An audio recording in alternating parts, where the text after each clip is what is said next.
Leo tumekuja kwa ajili ya kesi imekuja kwa ajili ya kutajwa. Tuko mbele ya Mheshimiwa Mohamed Ali Mohamed ambaye amepangiwa mashauri ya majimbo 8 kati ya majimbo 17 ya hapa Unguja kwa majimbo ya uwakilishi, na kwamba katika mashauri haya 8 ambayo yako mbele yake tumekubaliana na mheshimiwa kwamba tutaanza kusikiliza pingamizi za awali, na kwamba kwa sababu ya ratiba za mahakama na za kwake yeye dayari yake, tumepanga shauri kuanza kusikilizwa mapingamizi haya tarehe 24 mwezi wa pili. Siku hiyo tutakuja kwa ajili ya usikilizaji wa mapingamizi ambayo yameletwa na upande wa wajibu maombi, upande wa serikali kwa maana ya ofisi ya mwanasheria mkuu na tume.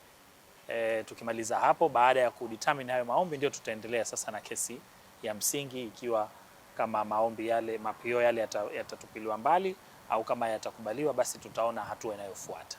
Kwa hiyo niseme tu kwamba mashauri kama haya kama mnavyofahamu yamekuja jana upande wa Pemba, majimbo ya Pemba, na jana tayari tulishasikiliza pingamizi za awali kwa mashauri ya uchaguzi wa wawakilishi kwa kule Pemba na moja la udiwani, na kwamba mahakama imetueleza kwamba itakapokuwa tayari kutoa uamuzi wa mapingamizi yale, basi itatupa notice kwa ajili ya kuja kusikiliza uamuzi. Haikupangwa tarehe maalum ya uamuzi, mahakama inajipa muda kwa ajili ya kuandika uamuzi, na itakapokuwa tayari itatoa notice kwa ajili ya kusikiliza uamuzi wa mapingamizi haya.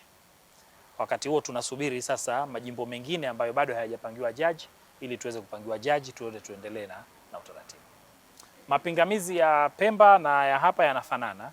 Hoja kubwa zilizojitokeza ni mengine ni ya kitaalamu kwa maana ya technical za kisheria. Kuna swala la viapo kwenye paragraph wanaita jurat, kwenye verification, uthibitisho, yapo ambayo yameibua hoja kwenye paragraph zenyewe za affidavit.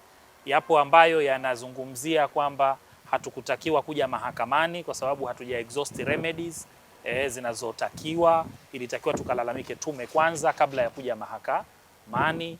Yapo yanayohusiana na format ya petition yenyewe kwamba haikufuata kwa mujibu wa kanuni za uendeshaji wa mashauri, format and forms, ni yako kwenye maeneo hayo. Sawa.